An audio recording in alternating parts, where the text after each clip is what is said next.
X or Snapchat or any of them get a court order from a country in which they have users, and the court order says, we have reason to believe this person's a criminal, can we have the IP address? I think they all comply with that, correct? Yes.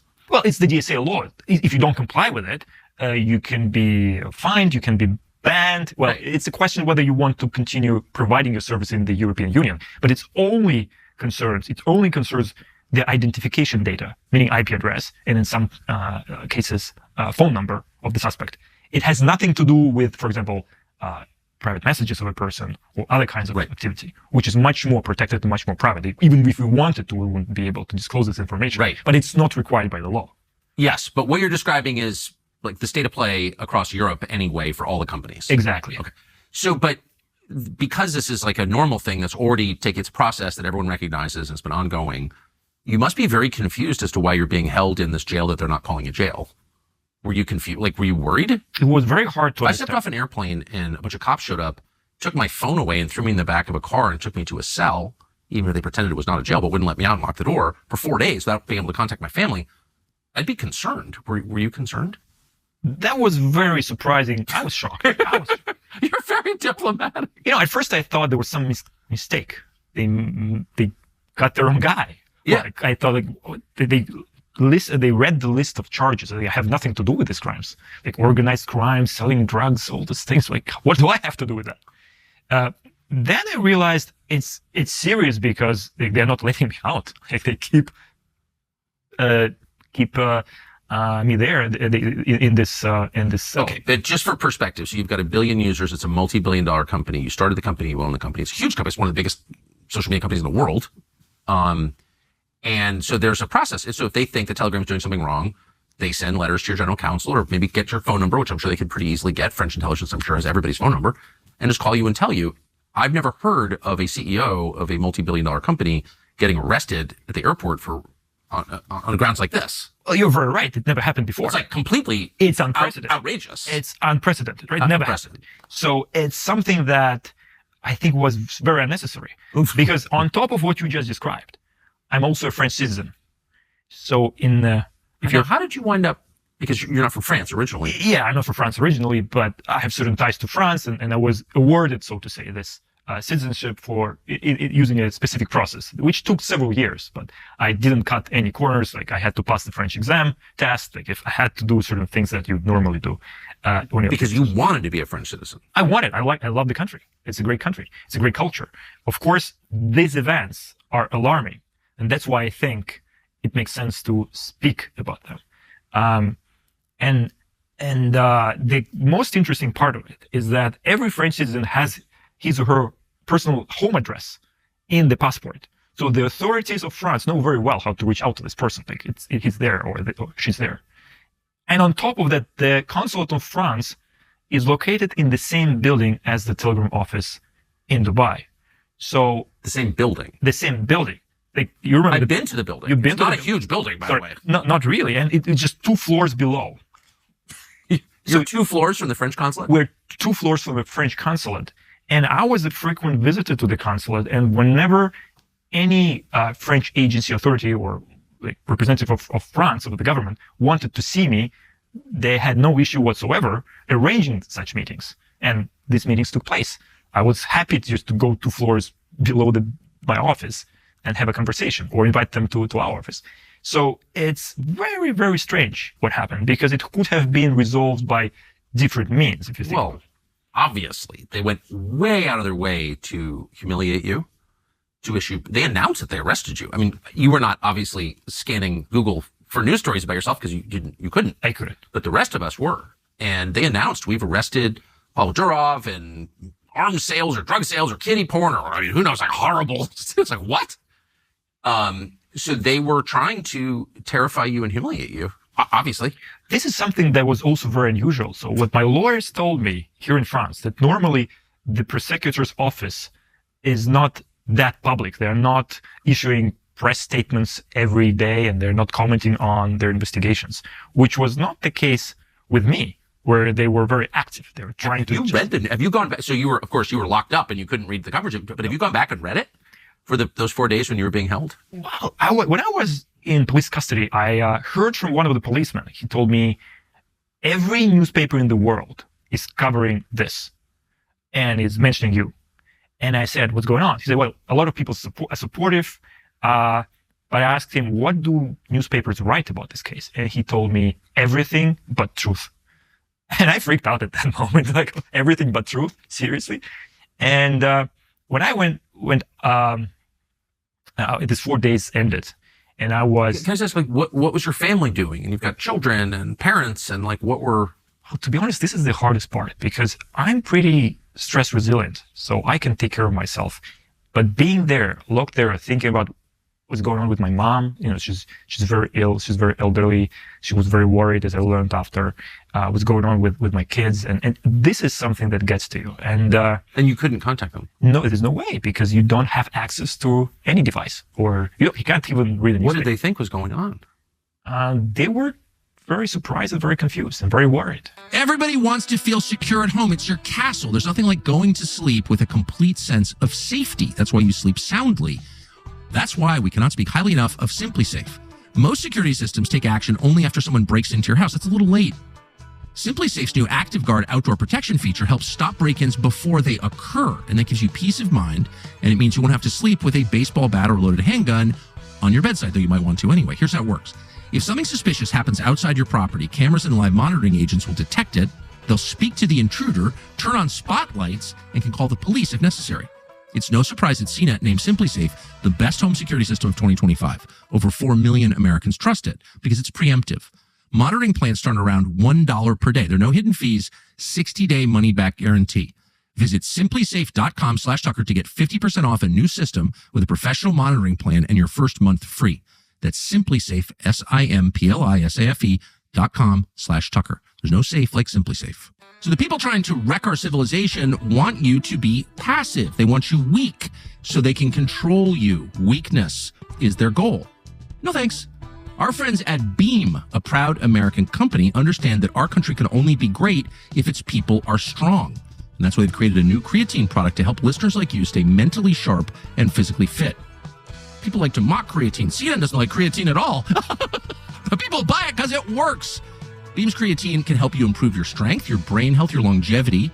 It's completely free of sugar and synthetic garbage that's in almost everything else that you eat.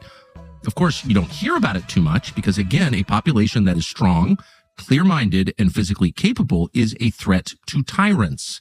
That's why they want you playing video games. To celebrate American strength, actual American strength, Beam is offering up to 30% off their best-selling creatine for the next 48 hours. Go to shopbeam.com/Tucker. Use the code Tucker at checkout. That's shopbeam, BEAM.com/Tucker. Use the code Tucker for up to 30% off. It's built on core values, integrity, results, no BS. Beam. We strongly recommend it. Just for perspective, those who don't know your story, I won't tell the whole story. It's an amazing story. We did an interview with you maybe a year and a half ago in which you told your story. You're Russian, as people can probably hear in your voice, and sound like you're pretty happy in Russia, successful in Russia. You had to leave Russia for political reasons. The government was trying to use your company for its own purposes. You didn't want to be used. You left your own country and moved around, but wound up in Dubai in France. Were you ever arrested by Putin? No. No. Okay. Just to put a finer point on this, I mean, I'm not, defending Putin, but you were arrested by the French government in the Free West. Did you ever kind of see the irony there? That was the most unexpected place to get arrested in for me, because before in this trip, I visited several countries. Some of these countries are considered in the West to be autocratic or authoritarian. But I had, and Telegram is very, very popular in these countries I visited before coming to Paris. And I had zero issues whatsoever, despite the fact that Telegram does zero censorship in terms of political speech. And Telegram provides 100% privacy and confidentiality to its users in all these places. So you do not extract personal information from your users? Unlike our company, yes. We never do that. Okay. But other companies, I mean, Meta is very rich because they extract that personal data, right? That's a business model, yes. That's I'm not attacking them. Yeah. Sorry, I am attacking them. but that's what they do, and you don't do that. Yes. Right. We don't have to do that. We came up with ways to monetize Telegram without having to abuse people's personal data this way. So Telegram became profitable last year, and very profitable, more than $500 million in profit, without having to rely on methods like this when you have to extract personal data and then use it for targeting ads, for example. We have very successful subscription, paid subscription service on Telegram.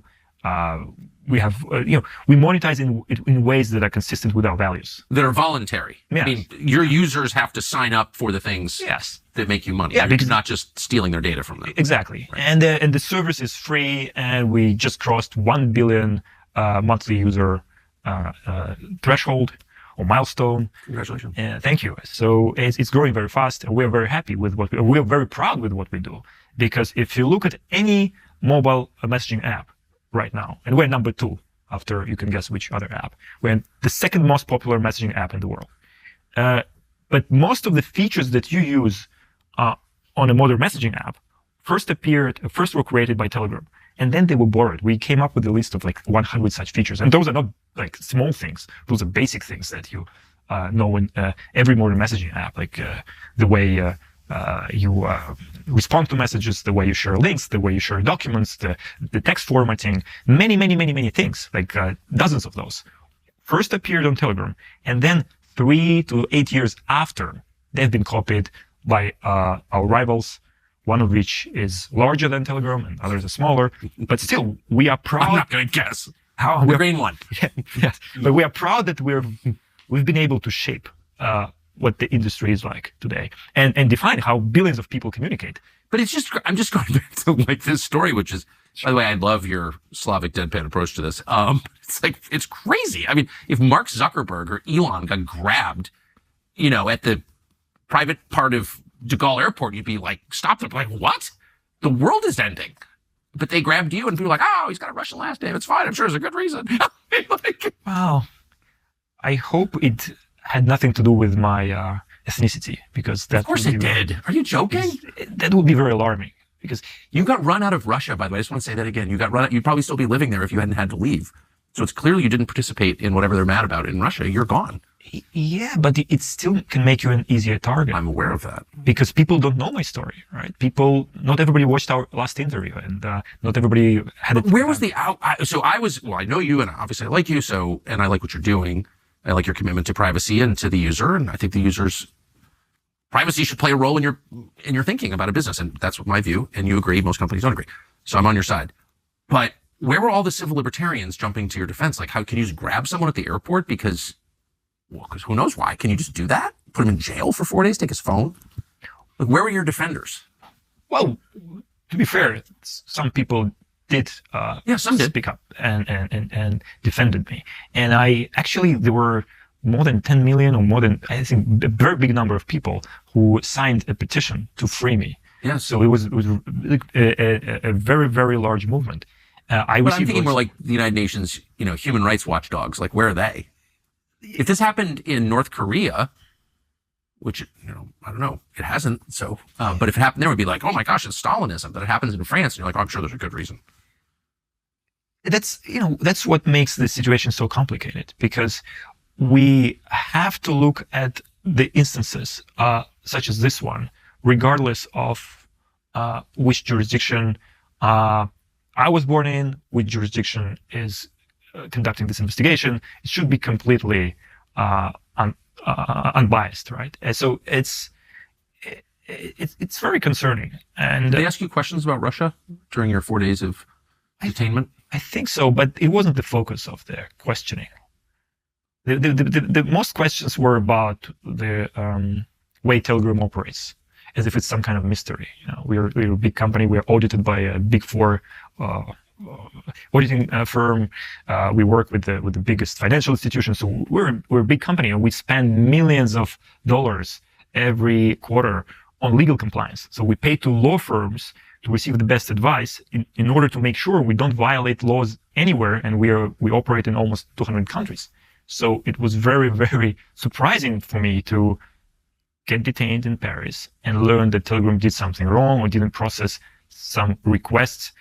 And then when I learned more about it, I realized that we did actually nothing wrong, because the law is very clear in describing the process that should be followed in order for this request to be processed, and it wasn't followed. And that's something that French prosecutors could have found out in about 6 minutes.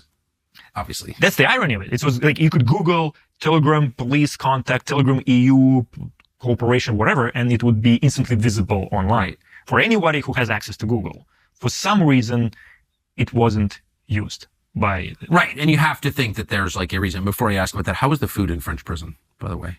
I think they made some exception in relation to food for me. So it was fine. I was fine. It was pretty good. I don't eat meat. I don't eat fast food. So I was good with enough fish that I could do my 200 push-ups in the morning, like 200 squats, and then I repeated it because I didn't have access to a gym. So I kept my routine there. Did you join a gang?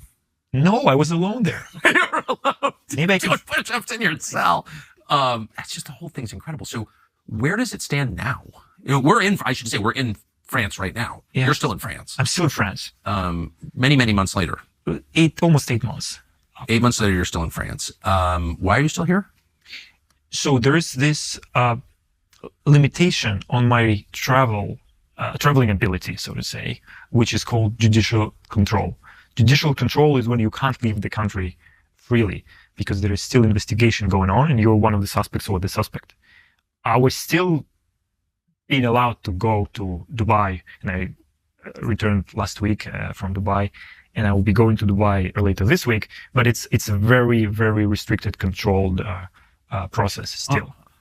And what's the idea there? Since you own a multi-billion-dollar company with 1 billion users that's really famous, like where would you go on planet Earth if you were going to run away? Well, that's exactly like the source of my misunderstanding and my confusion here. So I'm not running anywhere, and I've been to Dubai, came back, so it's very hard for me to understand my role in being here because I'm required to answer some questions in relation to Telegram every like 5th month or 4th month. So the other like 3 or 4 months, I'm just having to be here for reasons that are very hard for me to understand. What's their argument? I mean, I'm just confused. So no one's actually, despite the headlines that flooded the world in August when you were arrested, detained, whatever they're calling it, put in a cell, you were not involved in kiddie porn, drug sales, organized crime, arms. I can't even remember, but like the worst crimes in the world. No one is actually claiming you were involved in those crimes, correct? Correct. Okay. They're saying that you had, of your 1 billion users, there were a few who may have been doing bad things, and you're saying, I tried, but I didn't know that. It's not my fault, right? Correct. It'd be like saying to Donald Trump, there are 350 million people in America, 1/3 the number of users you have, and some of them are using kiddie porn or selling drugs or organized crime, and we're putting you in jail for it. I mean, it's insane. Well, so why are you still here? Like, what is the claim against you? I'm still trying to find out, to be honest. I'm still confused. So at first they said, oh, you failed to respond to our legal request, and that's why you're complicit. But first of all, it's not true that we didn't respond to legally binding legal requests. And secondly, it's a very extensive interpretation of complicity, even for the French legal and judicial system.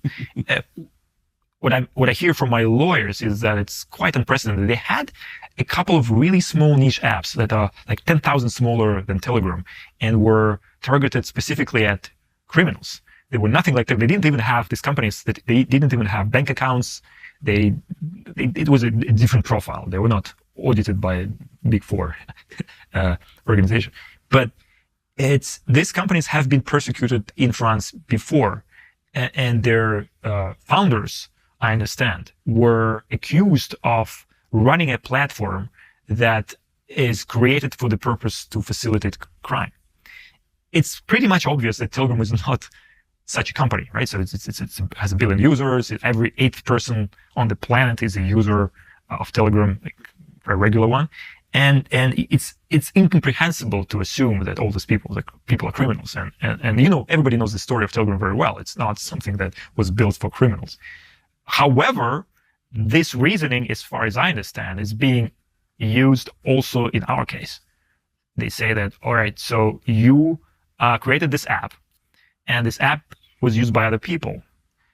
They were criminals, and you didn't do enough to prevent them from doing what they were doing.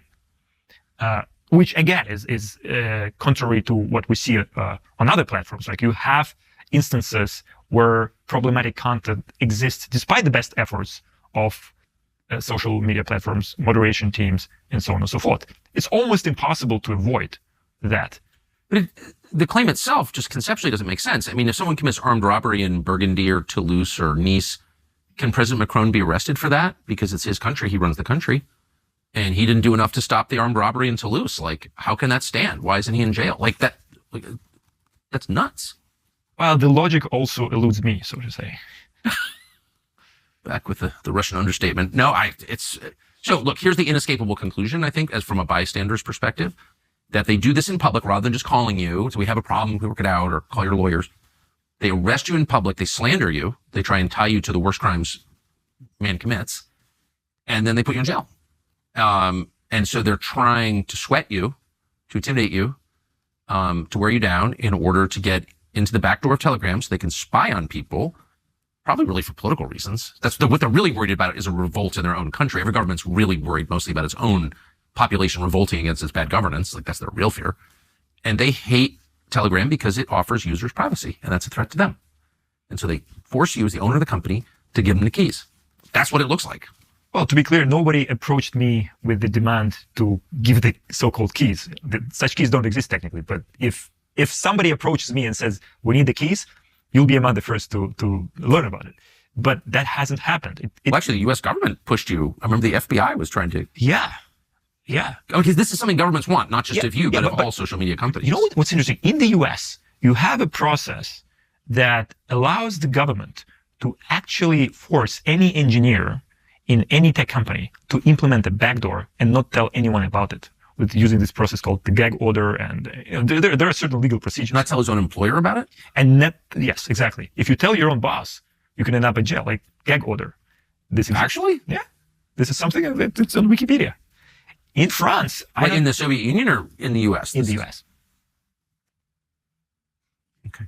I'm not criticizing. So your employees have a legal obligation to act as fifth column spies, saboteurs against you, your employees. Well, that's one of the reasons we did discuss last time why I didn't move to the US with my team. And you got mugged in San Francisco on your one trip there. Exactly. I never But I did this extensive legal analysis. Like, I asked my lawyers, the US lawyers, what is this thing called the gag order? And they explained it to me and how it works and how it could potentially be applied. So I decided maybe not the best place for a privacy-oriented platform. But here in France, we really don't know, because there are a lot of conspiracy theories about it. And at first I thought, I also started to be concerned, like, what is this about? But then when the French police and the French judges started to send their requests in accordance to the European law to Telegram and receive the identification data, meaning the IP address of criminal suspects, they seemed to become very happy. They expressed their joy in the press. They said, oh, Telegram is now cooperating. All of a sudden, as if it was something new. Can I ask you to pause? When they said that, I remember that very well. Yeah. That sounded to me like they were trying to discredit you and were sending the message, because they were not specific. They just said they're cooperating. And that made it sound to the rest of the world like, oh, they broke Pavel. They hung him by his ankles and burned him with gauloise until he finally gave up and turned over the back end to them. And now they're spying on all Telegram users. You're cooperating like you would in East Germany in 1975. That's what it sounded like. Yeah, that's why it's so important to clarify this, because this perception is not only bad for Telegram, it's even worse for the image of France. Because if you think about it, France is still a land where laws and legal procedures should be adhered to. And even in this case, if you want additional access to certain data, personal data, it has to be done in accordance with laws. And then every company, for example, us, we never disclosed private messaging data to any third party, including governments. And if it's in some country, they would say, you have to do it, we would discontinue providing services in that country, then doing it. Isn't that why you left Russia in the first place? Yes. So you've been through this. You left your own country because you refused to give up the privacy of the user. Yeah. But here it's catching up, because last month, the Senate here in France passed a law basically banning encryption. This law was forcing all messaging app providers to implement a backdoor for the French law enforcement to fight crime.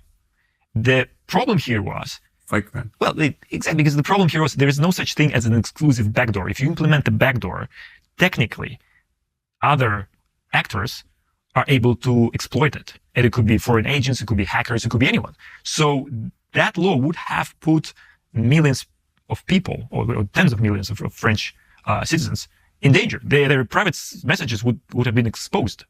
The criminals, however, would have instantly switched to niche, smaller apps, not mainstream apps.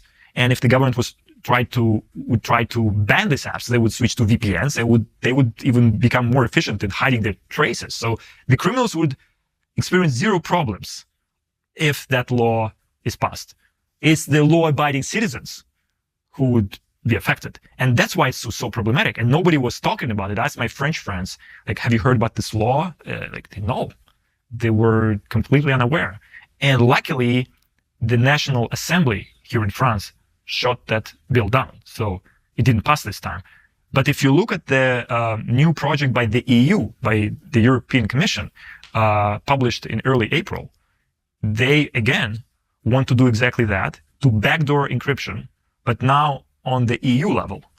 And that raises many serious questions because no country in the world banned encryption so far. Even the places that you would consider authoritarian places, for reasons that I just described, it's just a huge threat for the entire population to for all users. For all users to legally force companies to implement backdoors.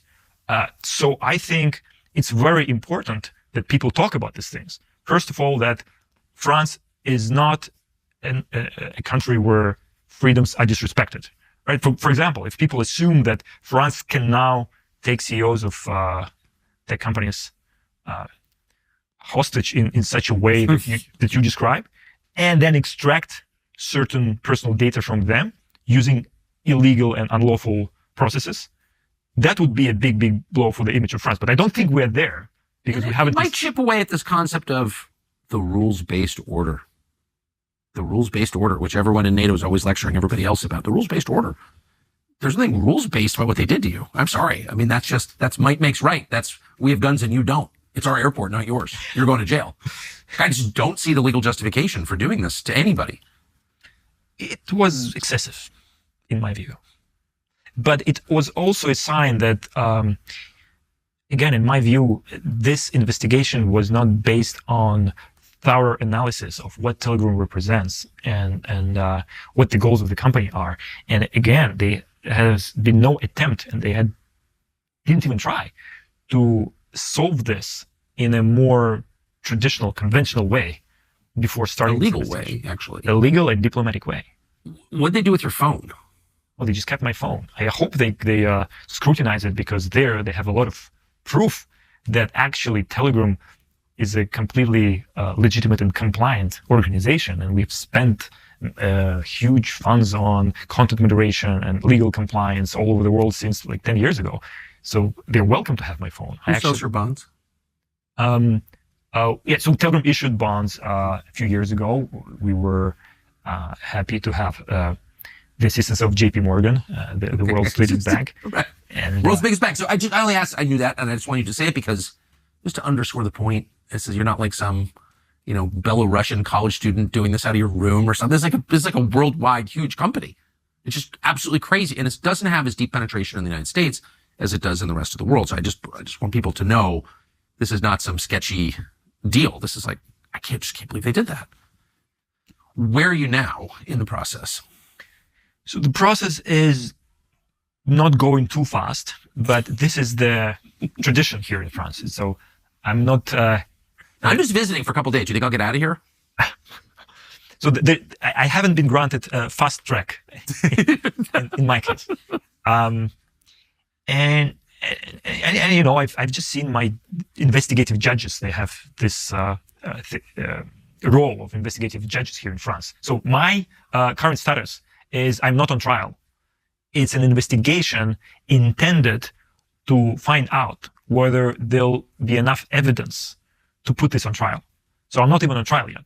But you're basically imprisoned in France. But I'm not in prison, but can you leave whenever you want? I can't leave France freely. That's true. So how is that not imprisoned? Well, I mean, they're great restaurants. I'm not, you know what I mean? It's not a commissary with guys with face tattoos, but if you can't leave, then aren't you by definition imprisoned? You could say so. I just don't want to create this image of a real prison in the minds of our viewers. So. This is, I don't know if anyone can see the cell we're in. It's pretty nice, room service and everything. I mean, no, it's France. It's like very first world in some ways, but not in its attitudes. I'm learning. So how long will that continue? And you've got children, and a life and a business and friends and family, and they're not in France, so far as I know. So yes, they're all in Dubai, and I have kids in Dubai that I am unable to not just see. I'm unable to legally take care of them by signing certain documents I have to sign, and it's been very stressful also for my mom, who is gravely ill, and I can't see her.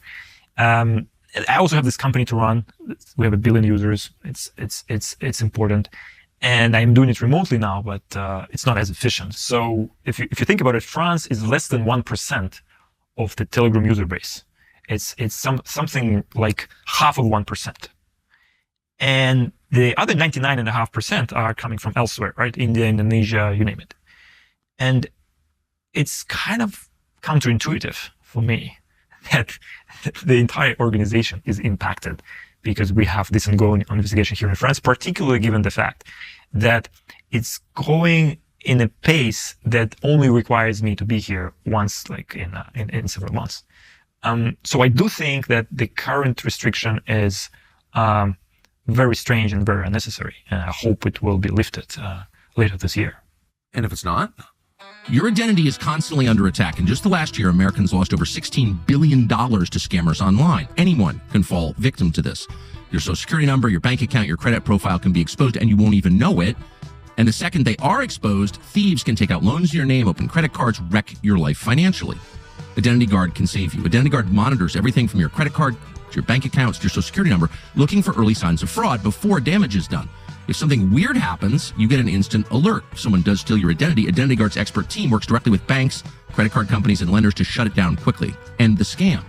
Having your identity stolen is a nightmare. Someone in this country becomes a victim of identity theft every 6 seconds.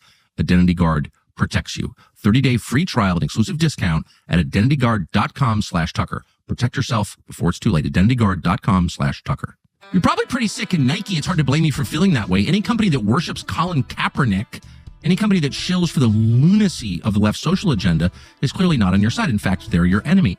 You need an alternative. XXXY Athletics is the far better choice. It's the only athletic brand committed to fighting for free speech, women's sports, and the truth.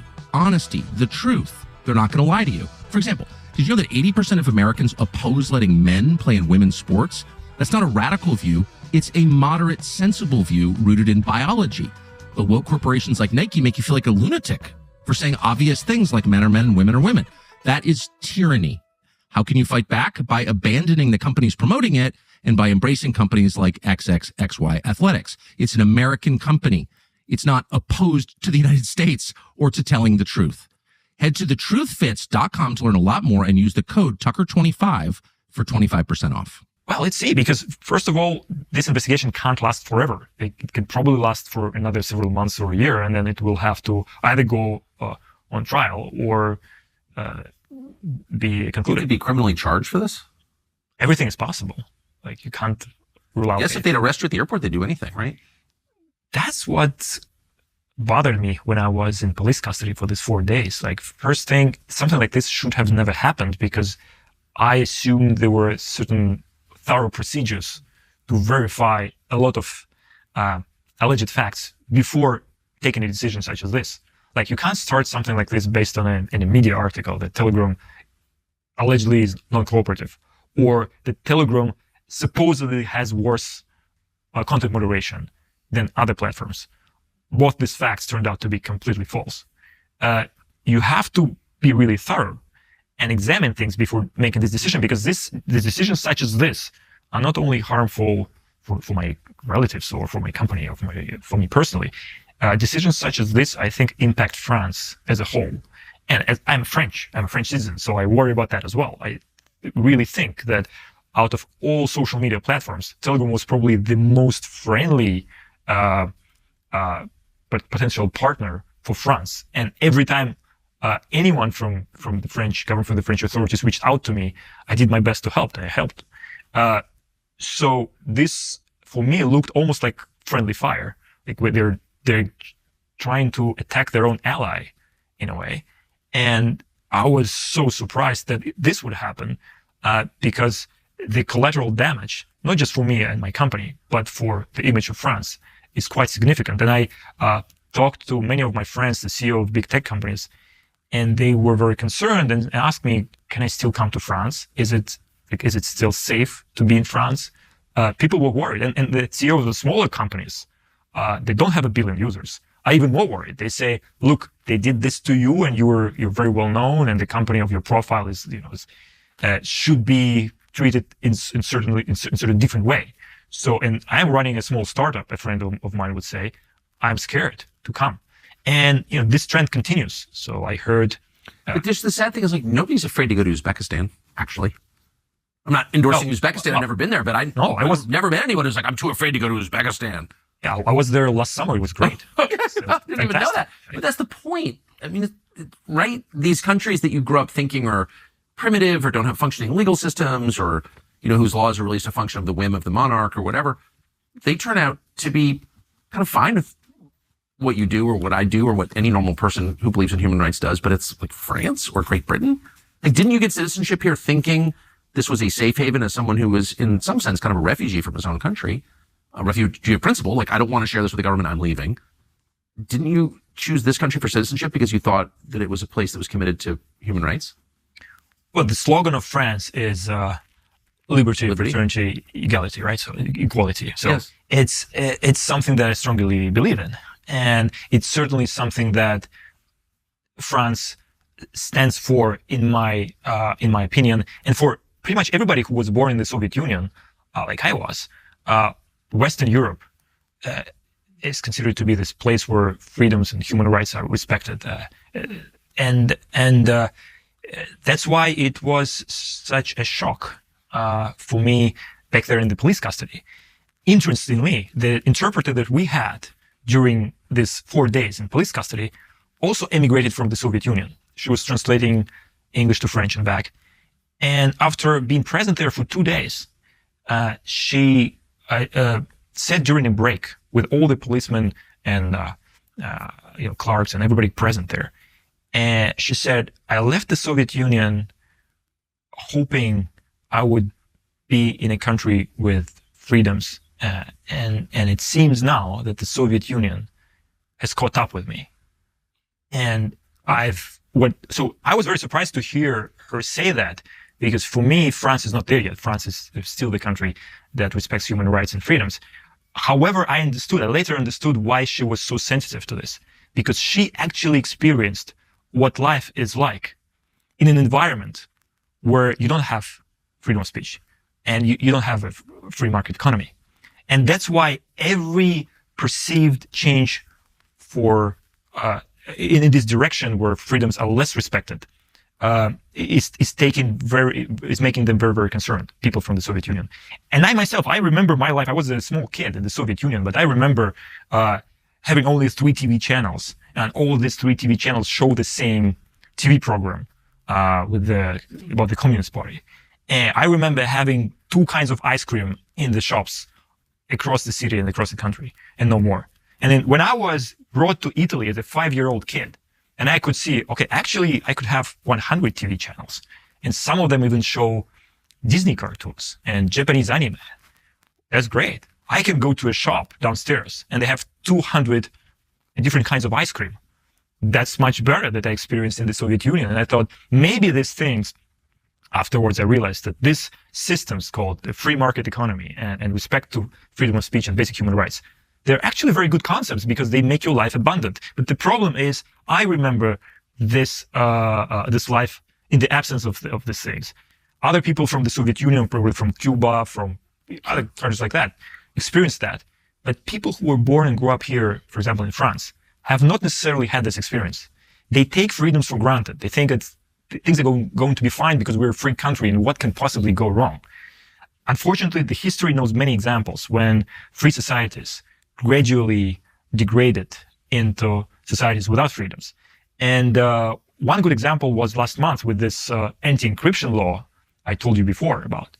Because people were completely ignorant here in France. The public was completely ignorant. So no encryption means no privacy. Yes. Correct. It means everybody's vulnerable. Like everybody's messages can leak, it's mind-boggling. And of course, every time something like this is proposed, very logically sounding justifications are used.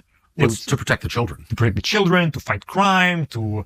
Neither of which they bother doing, by the way. They don't care about children, and they don't stop crime. Or in the Soviet Union, they would say, like in Maoist China, in other places, they would say, oh, our geopolitical rival is trying to stir chaos in our country, so we have to limit this. Right. It's Qatar doing it. It's Russia. It's Qatar. So, yeah, I don't know. but it's always some Trotskyite wreckers. It's some unseen force from a foreign land trying to wreck our project, so we need to oppress you to keep you safe. Yes, but it's not easy because now in the European Union, you have all these laws that basically say you have to remove anything. It's actually part of the Digital Services Act. You have to remove anything one of the European countries demands you remove for the entirety of the European Union. So if you have, for example, Romania or Estonia or any other of these very highly respected countries demanding that you remove like most of Telegram channels for whatever reason, you have to remove them. Then you can appeal. Well, it will take you probably several years, but you have to remove them within like a very short time frame. Otherwise, you'll be facing fines, bans, and so on. How is it not the Warsaw Pact? I mean, how is it not Soviet? If you criticize the people in charge, we shut you down. That's what they're saying. Interesting you would say that. It was in 2008, actually. I made my first trip to Latvia on a train from St. Petersburg. And something was wrong with my visa, so I had to get off in the border town in Latvia. But I had this long discussion with a border police officer. Well, I seem to like border policemen. So border police officer in Latvia. And I started to discuss his life in Latvia after Latvia was accepted in the EU. And he told me this interesting thing. He said, you know, we hated being in the Soviet Union, but now that we are in the EU, we realize we are in a very similar organization. Of course. We're in the Soviet Union again. Unelected foreigners are still making the key decisions, and you don't get to talk. So it's very funny you would compare this two systems. Of course, they're very different, but still. But fundamentally, if you're not allowed to criticize the people in charge, you live in a tyranny. I mean, what's the other definition of it? I have to be able to say to the person making the decisions, I don't like that decision, and here's why. And I have to be able to say it in public. And I've always felt that the problem that you have as the person who owns and runs Telegram is that you make it easy for people to come together online. You have the channels. And that is, I don't know if you thought this through and you're an engineer when you built it, but that is potentially a massive threat to governments because it's not simply communicating one-on-one. People can create their own channels, just like a TV channel, and reach a lot of like-minded people, and they could potentially organize. That's true. But one thing that makes Telegram different, we don't promote these channels. So everything that you have on Telegram is something that you have to deliberately search for and subscribe for. Yes. So unlike some other apps that constantly recommend you content and content sources, yes, we don't do that. You open Telegram, it's just an empty list of chats if you don't have any friend there and if you're not subscribed to any channel. You have to deliberately find one. So I think we're a completely neutral platform. We allow everybody to express their voice within the rules of the common sense, and then everybody can decide which point of view makes more sense to them, and see if, for example, the government is right or the opposition is right. Right. That's called freedom. That's called freedom. Right. Unfortunately, it's something that surprisingly faces a lot of backlash. May I ask you a question about encryption? So the advances in computing power, well, they're calling it quantum computing, right? So they're just so exponential that it's hard even to understand for the non-engineer brain like mine, but they're profound. The speed at which processing is now occurring. Does that eliminate, what is the technological state of play? Does that eliminate encryption? Encryption will have to change, correct? The encryption has to change, and there has been made progress in encryption, which is like quantum secure. So it's a constant evolution. So the tools to decrypt become stronger, and then the tools to encrypt become stronger. That makes sense. Are you confident that secure encryption will still exist as a technological matter with the rise of the super fast quantum computing? It's very hard to be confident in anything because, first of all, we have to rely on the computing power of our devices to decrypt things. Of course, there are very sophisticated algorithms in place that make it so that you don't have to have the same level of computing power on your device as in a data center. I was about to say, you have to bring a data center with you. Yeah, exactly. So it's not exactly like build a nuclear power plant, buy 100 acres. You don't have to. Okay, good. But it continues. So particularly state actors have almost infinite computing power at their disposal, and they have certain technologies at their disposal that they may not be telling everybody about. So they might not be telling people about it. So it's very possible that what you're saying will become reality, or is already reality. Who knows? So, so that kind of is one of the, and I don't, I know you have, well, you're legally bound here in France, so you're under some kind of state control. So, and I know your life is complicated because of it. So I don't want to push you to say things that get you in trouble, but it does feel like a determined government can spy on anybody it wants to. That's the way it feels to me. Do you think that's true? Well, I think the biggest risk for personal privacy is the ability of any state actor to penetrate the device of the person, mobile device, for example, because there are so-called zero-day vulnerabilities on iOS or Android phones, for example, that the governments sometimes know about and the secret agencies know about, and they can exploit them, but everybody else doesn't know, and they can't defend themselves from them. So if you became a target of a government, it's really likely that they would install this Trojan, so-called Trojan called Pegasus on your device. And I was one of these people 8 years ago that had a Pegasus installed on their phones, according to the leaked reports. Been there. Is there any way, and I think a lot of people are there without knowing it, and I know that, is there any way to know if your phone has been compromised, if what you're looking at and typing is being read by somebody else? Is there any way to know for certain? For certain, probably no, but there are ways to check that and see if known vulnerabilities have been exploited on your phone. And I know there are some organizations that can help you with that. Where's your phone? You didn't leave it out? I don't use a phone. I haven't used the phone for a year almost. I find France took it. Well, France took it, but even before it took it, I wasn't using my phone. I didn't have a SIM card in the phone. I just use it to test Telegram, the app, because we have constant product updates. I have to test it like at least twice a week. But I'm not a user of a phone. So I just want to say again, you're an engineer too. I mean, you're not like a marketing guy. You're like a build the app guy. So you understand the technology. Yes. Because you built it. Yes. So you're coming from a highly informed perspective when you make technology choices. Is that fair? You could say so. Yeah. One of the most informed probably in the world. And you don't have a phone. What is that? Like, why don't you have a phone? Well, I don't use phone regularly, right? I probably own a phone, but I don't use phone. I don't carry a phone with me because I find it extremely distracting. I find it also potentially harming my privacy. Mm-hmm. And I also I don't think it's a necessary device for me to have. When I want to focus on something, I would rather use my laptop or my iPad and put together some notes or some interact with my team, right? So I wouldn't want to just open my phone and disappear there consuming short form content. And that's why I don't use a phone.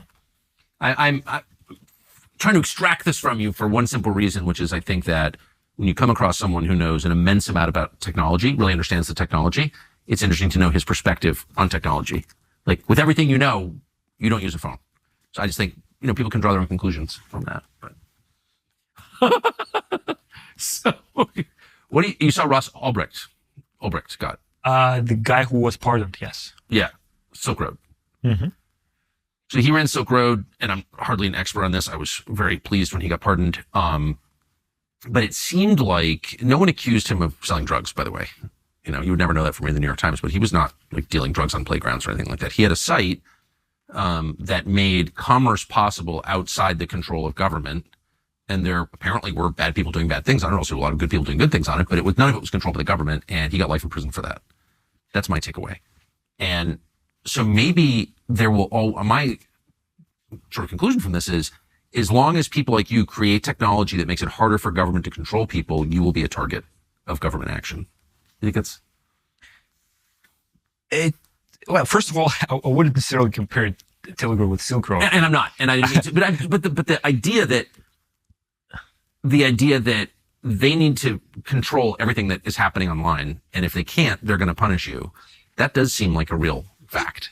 I think everybody's trying to reach their goals and be more efficient in what they do. For example, you ask any minister of interior, any head of police, and they'll tell you, oh, encryption is a big problem. If it weren't for encryption, we would solve all crime. They don't see it 2 steps or 3 steps ahead. Yes. And it's not necessarily like some huge conspiracy where like evil governments want to take more and more control. Although that may be the case. I'm not knowledgeable on this subject. It seems to me more like everybody's trying to solve the problems that they see using the tools that they have at their disposal, even if it negatively impacts other areas, of our lives. You're a very generous man, I must say. Last question. Thank you for doing this. How long are you going to be in France? And once you leave France, will you be coming back to France? I don't know yet when these restrictions will be lifted. I hope later this year we'll be able to travel to my home country, which is Dubai, freely. I will probably come back to France because it's a great place to spend time in. Of course, I have spent a lot of time in France now, 8 months.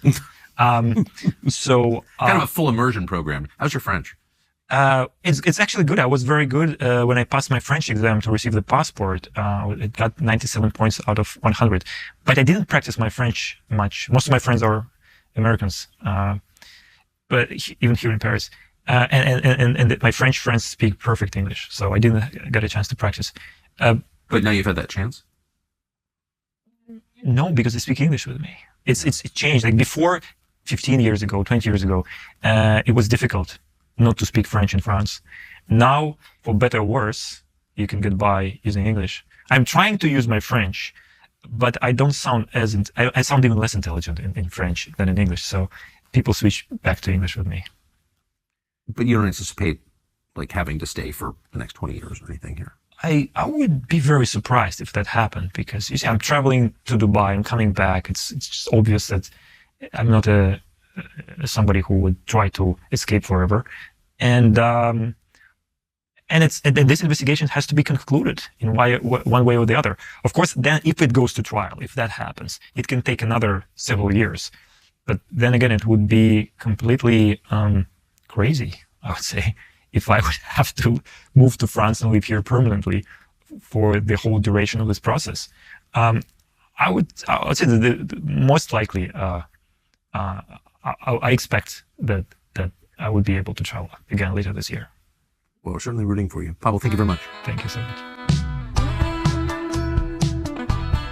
So it turns out that YouTube is suppressing this show. On one level, that's not surprising. That's what they do. But on another level, it's shocking. With everything that's going on in the world right now, all the change taking place in our economy and our politics, with the wars we're on the cusp of fighting right now,